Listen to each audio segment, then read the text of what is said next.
eu espero sinceramente que esta mensagem ela possa tocar não só nos corações que estão ouvindo aqui neste lugar, mas que aonde quer que ela seja ouvida, qualquer lugar onde que seja tocada, eu quero que o Senhor Deus, pela promessa que me tem feito, opere poderosamente e que possa tirar almas que estão cativas, possa tirar almas que estão acorrentadas por Satanás, e que tire lá das trevas onde elas estão e tragam para a maravilhosa cruz de Cristo. Em nome do nosso Senhor e Salvador Jesus Cristo, nós estaremos agora entregando aquilo que Deus pode fazer na vida de um homem que se entrega nas suas mãos. Eu convido os irmãos para abrirem a sua Bíblia no livro de São Mateus, no capítulo 28, a partir do versículo 16. Mateus capítulo 28, a partir do versículo 16, que diz assim: Os 11 discípulos partiram para a Galileia, para o monte que Jesus lhe tinha designado. Quando ouviram, o adoraram, mas alguns duvidaram. Chegando-se Jesus, falou-lhes dizendo: É-me dado todo o poder nos céus e na terra. Amém.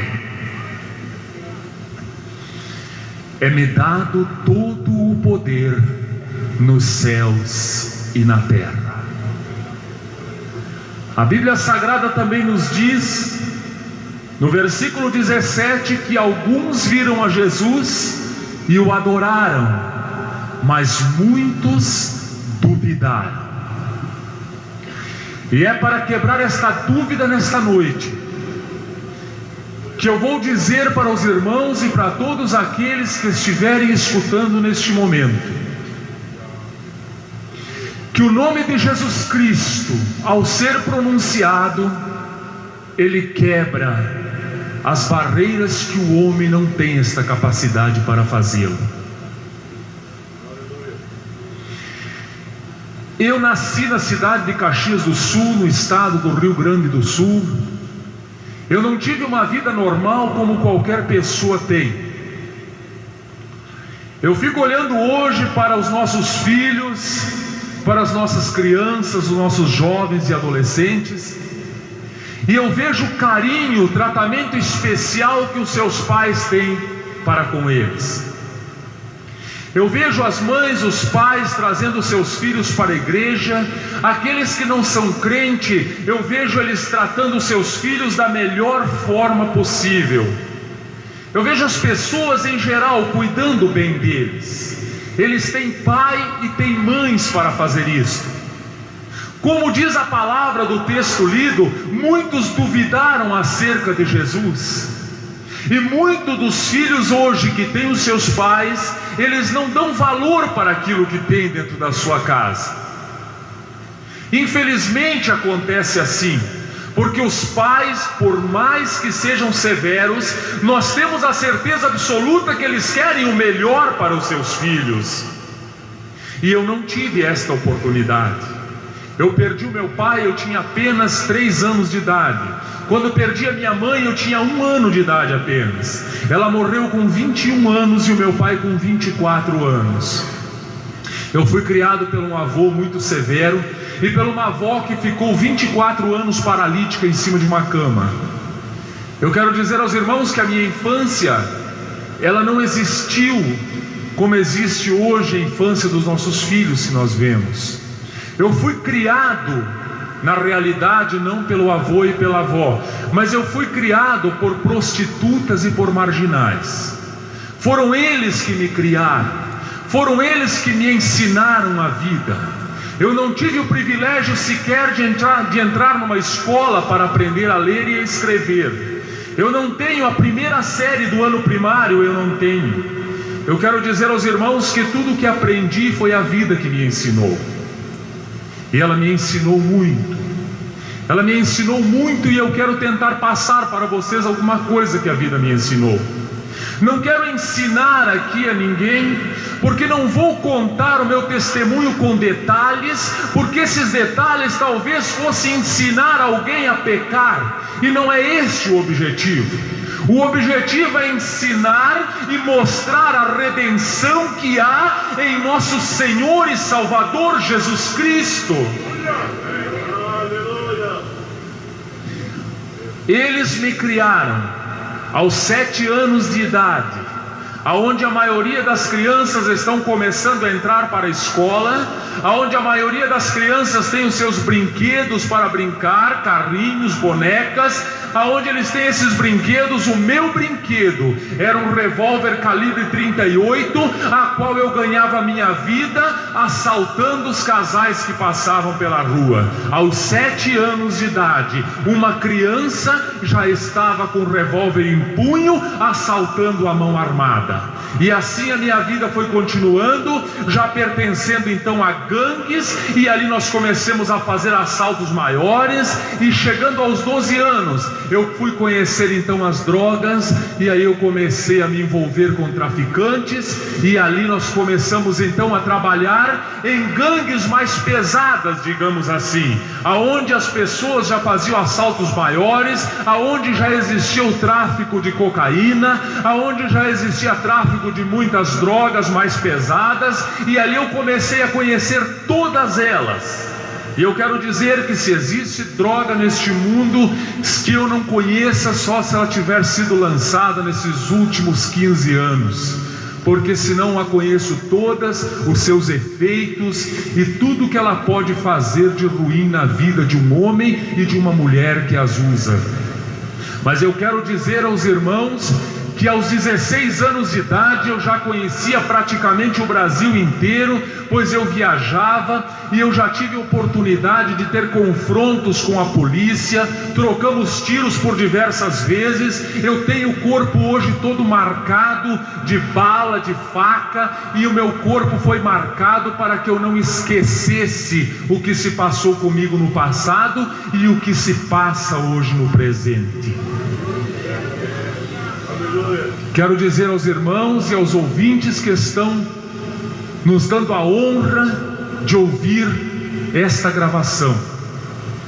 Eu quero dizer que aos 18 anos de idade, eu começando a viajar pelo Brasil para lugares que eu ainda não conhecia, eu passei por um determinado lugar. Eu passei por Maceió, no estado de Alagoas. Passando por ali, certa vez eu estava em uma rodoviária, estava ali sentado no chão como um mendigo, e ali passou uma moça por mim. Essa moça, uma moça muito bonita, essa moça passou, cruzou o olhar comigo, e alguma coisa aconteceu naquele olhar. Então, olhando um para o outro, nós paramos e ali conversamos por alguns minutos e marcamos um encontro para o outro dia. Ela precisava viajar naquele momento. No outro dia, esperando ela chegar, ela chega com o ônibus com a sua mãe, e ali nós marcamos um encontro para a noite. Saímos a primeira noite. 25 dias depois, nós estávamos casados.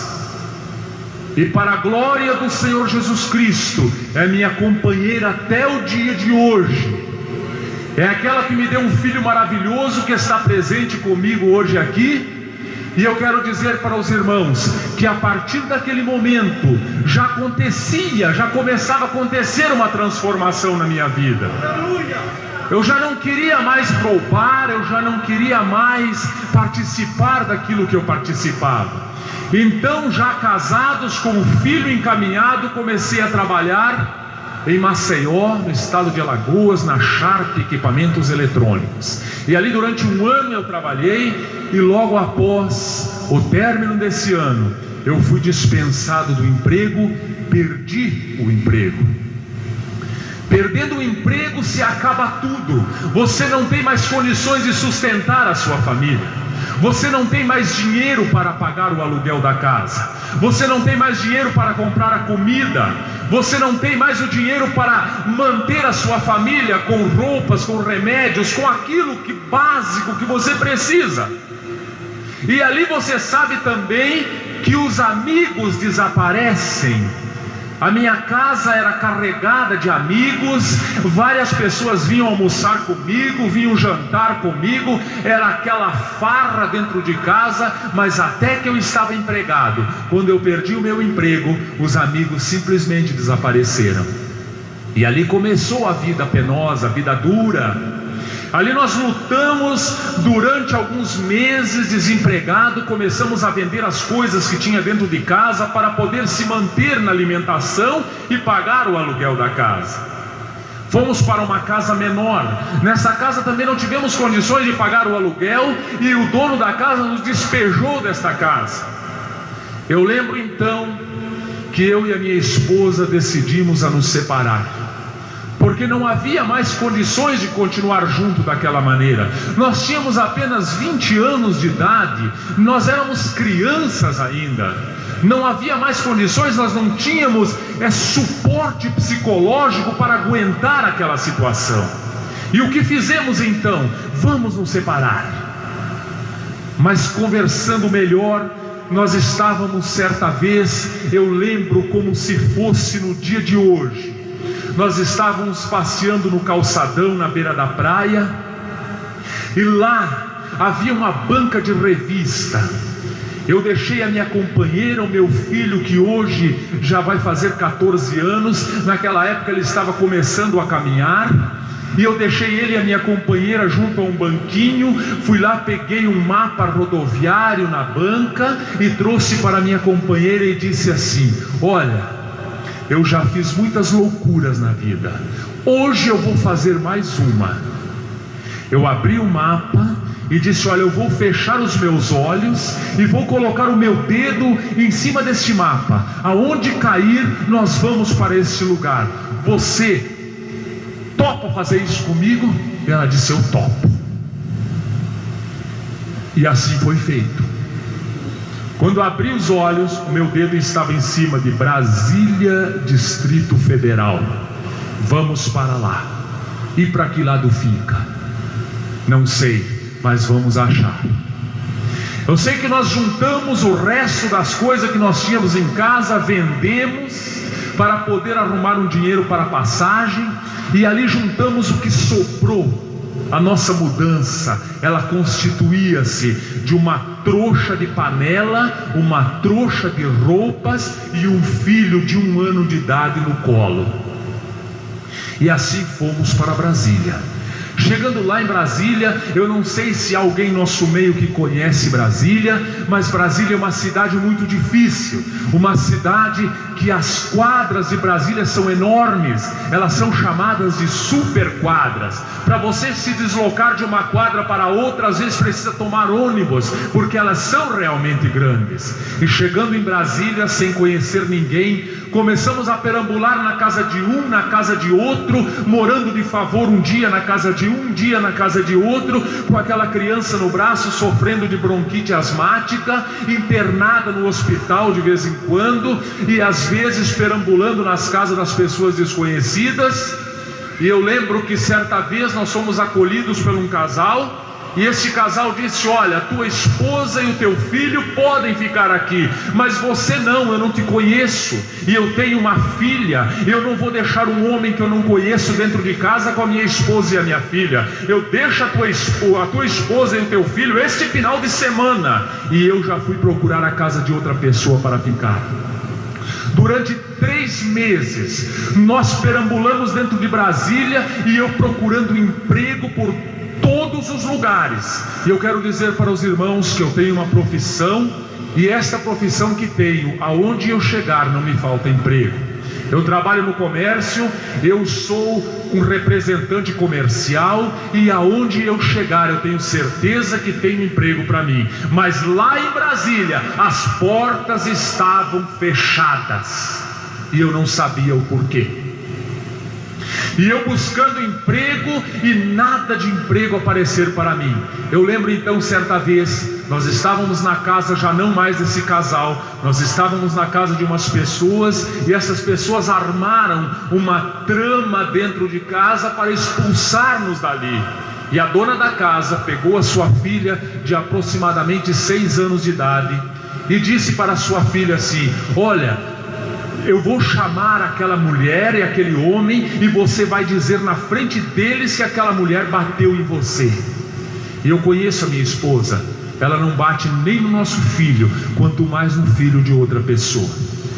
Mas o diabo armou uma cilada naquele dia, e aquela criança, ela confirmou as palavras daquela mulher, e nós fomos expulsos daquela casa, 2 horas da madrugada, com o filho no braço, com bronquite asmática, com crise forte de asma. Nós fomos expulsos numa cidade onde não existia calçamento, onde não existia luz elétrica, e nós fomos perambulando por uma estrada de barro, procurando um lugar para se abrigar naquela noite. Eu quero dizer aos irmãos que não achamos nenhuma delegacia para dormir. Lá no final daquela rua nós vimos umas luzes coloridas. Eu disse para minha esposa: deve ter alguém naquele lugar, vamos até lá. Chegando naquele lugar, constatamos que se tratava de um prostíbulo. Ali, mais uma vez, as prostitutas nos acolheram. É por isso que hoje eu tenho uma consideração muito grande por essa classe de pessoas. Enquanto muitas pessoas as repudiam como se fossem leprosas, eu as amo em Cristo Jesus, porque sei que foi por elas e por mim que Cristo morreu numa cruz. Elas me acolheram. E aquela noite dormimos ali num lugar sujo, um lugar imundo, que elas nos deram leite para fazer uma mamadeira para o nosso filho, e nós tínhamos que ficar espantando as moscas enquanto fazíamos a mamadeira. Dormimos ali naquela cama onde se pratica toda sorte de iniquidades. Ali nós passamos aquela noite. Eu disse então para minha esposa: não dá para suportar mais esta situação. Amanhã eu vou para o plano piloto, lá no centro de Brasília, e eu vou mudar a nossa situação. Não há mais jeito para continuar. Já 3 meses havia se passado. Imaginem, para quem está dentro da sua casa, 3 meses não é nada, mas lá fora, perambulando com uma criança no braço, sem ter o que comer, sem ter aonde dormir, é anos e anos da vida de uma pessoa que tem tudo dentro de sua casa. E ali, chegando no plano piloto no outro dia com a minha companheira e meu filho, nós deixamos ele internado num hospital, porque ele estava com crise forte de asma. E 3 jovens que são naturais da Paraíba, eles estavam ali fazendo um curso, e eles nos disseram: olha, nós temos um apartamento, não tem luxo, não tem nada aqui dentro, mas vocês podem ficar aqui até arrumarem um lugar para ir. Nós passamos o dia fora, vocês permaneçam aqui, vocês podem ficar enquanto você procura um emprego. E assim eu fiz. E eu estava procurando emprego. Eu batia em tudo que era porta. Eu pedia, eu implorava que as pessoas me dessem um emprego, nem que fosse para limpar o banheiro. Mas eles diziam: já tem gente que faça isso. E eu implorava, eu não queria roubar mais. Eu queria trabalhar honestamente. Eu precisava de comprar uma lata de leite para o meu filho, porque ele estava morrendo de fome. Mas as pessoas não me davam emprego, ninguém queria me dar emprego. As portas estavam fechadas. Lá naquele lugar, naquele apartamentozinho, a minha esposa sozinha certa vez, ela lembrou-se de alguma coisa que tinha acontecido num passado não muito distante. Ela lembrou-se que certa vez uma irmã, uma senhora já de idade, que morava perto da nossa casa, a convidou para ir na sua igreja. E a minha esposa foi, levou o seu filho, aliás o nosso filho, e chegando na igreja, quando a pessoa que estava dirigindo o trabalho fez o convite se tinha alguém para aceitar a Jesus como Salvador, a minha esposa levantou-se do banco, veio, dobrou os seus joelhos e aceitou a Jesus como Salvador. Mas ela não tinha raízes espirituais, ela não tinha ninguém que a amparasse espiritualmente. Então ela passou os 2 ou 3 dias na igreja e voltou novamente para o mundo, porque o esposo que ela tinha dentro de casa, nessa época, tomava 2 a 3 garrafas de cachaça por dia. Era uma pessoa que não sabia nem exatamente em que mundo estava naquele momento. Essa pessoa não sabia exatamente o que a sua mulher tinha feito, e ela, sem raízes espirituais, acabou desviando-se do caminho do Senhor. Mas lá naquele lugarzinho, naquele apartamento, ela lembrou-se disso que tinha acontecido. Aliás, hoje eu sei que não foi ela, o Espírito Santo de Deus a fez lembrar do que tinha acontecido no passado. E ali ela, olhando para o céu, dobrou o seu joelho sozinha e disse para o Senhor Deus desta maneira: olha, Deus, uma vez naquela igreja me disseram que se eu aceitasse a Jesus como Salvador, a minha vida ia modificar, eu ia ter paz na minha vida. Mas a partir daquele momento parece que a minha vida se transformou de tal forma que eu não tive mais paz. E se esta situação que eu estou, isto é paz, eu quero voltar à tribulação que eu tinha antes então. Mas ali ela disse: olha, Deus, se é verdade isso que me disseram, se é verdade que realmente uma pessoa que aceita Jesus é transformada, se é verdade isso, Senhor, eu quero uma prova tua. E olha, Senhor, se tu der um emprego para o meu marido trabalhar, e tu der uma casa para nós morarmos, eu vou voltar para ser crente. 3 dias apenas se passaram. 3 dias apenas se passaram, e bateu um homem lá no apartamento onde nós estávamos, e ele deixou um cartão para minha esposa e disse: olha, entregue esse cartão para o seu marido. Quando eu cheguei em casa, depois de muita luta procurando emprego, ela perguntou: você já conseguiu alguma coisa? Eu disse: não, era sempre a mesma coisa, não consegui nada. Ela disse: olha, teve um homem aqui, deixou esse cartão para você procurá-lo. No outro dia pela manhã, bem cedo, eu saí procurando aquele endereço a pé, e cheguei naquele lugar conversando com aquele homem. Ele disse para mim assim: olha, nós montamos uma firma agora, esta firma está bem estruturada, só tem 1 mês que ela foi montada, mas nós já temos o departamento técnico, nós já temos o almoxarifado, nós já temos a área burocrática, que é o escritório, nós temos tudo já montado, só falta uma pessoa na área comercial. Você quer o emprego? Eu quase caí de costa. Eu disse: eu quero. Ele disse: pois bem, mas nós temos que conversar agora a respeito do salário, nós temos que ver quanto vamos te pagar. E eu disse: olha, moço, eu só não posso te pagar para trabalhar, mas o que tu me der tá bom. Eu preciso de dinheiro, porque eu preciso sustentar minha família que está morrendo de fome e está na casa dos outros. Ele disse: não, mas nós precisamos estipular um salário. Quando eu trabalhava 3 meses atrás do acontecimento, eu trabalhava na Sharp em Maceió, eu ganhava 14 mil cruzeiros por mês, mais as comissões sobre os aparelhos que eu vendesse.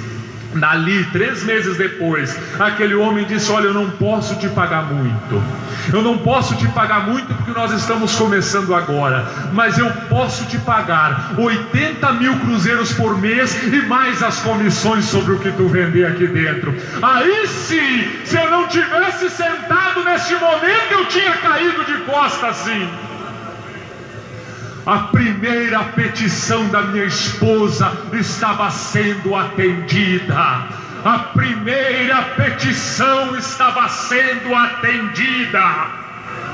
E eu cheguei em casa eufórico e disse para minha esposa: olha, eu arrumei um emprego e eu vou ganhar tanto dinheiro que eu vou ficar rico aqui nesse lugar, mas é muito dinheiro que eu vou ganhar. Olha, ela ficou tão eufórica com aquilo também, mas ela disse: tenha calma, você não vai ficar rico assim. Eu disse: vou sim, vou.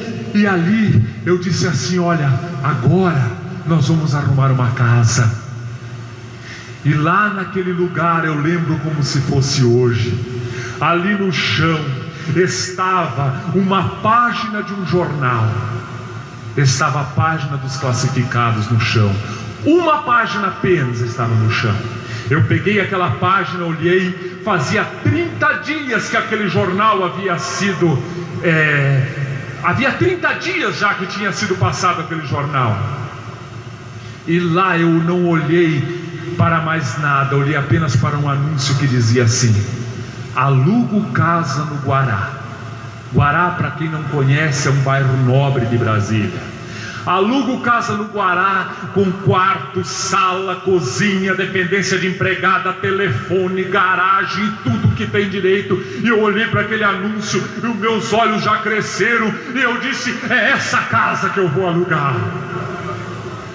A minha esposa disse: agora ele ficou maluco de vez. Isso é casa para rico, e nós temos condições de alugar uma casa dessa.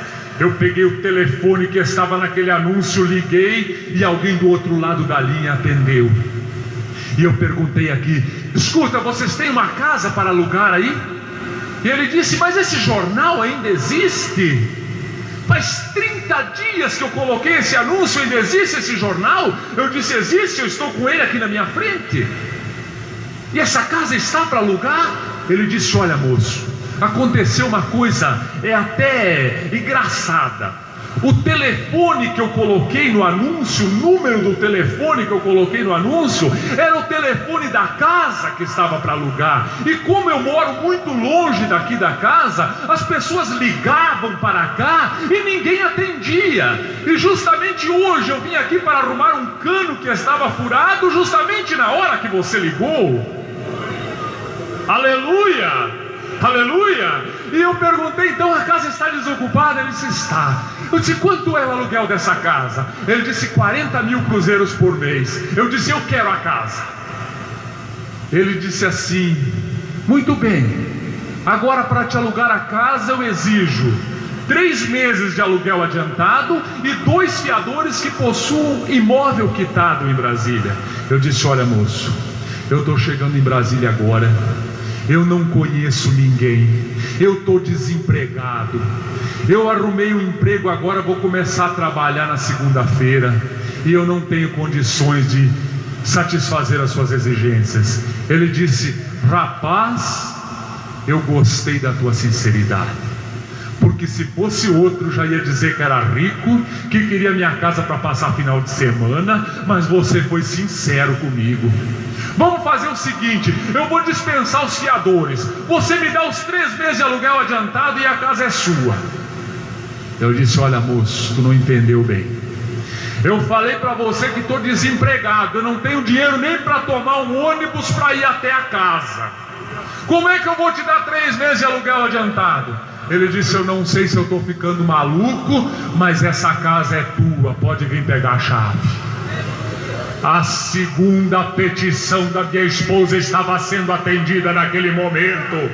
A segunda petição estava sendo atendida naquele momento. E ali já nós nos mudamos imediatamente para casa. Nós pegamos no outro dia o nosso filho, pegamos a nossa mudança e colocamos dentro de um ônibus.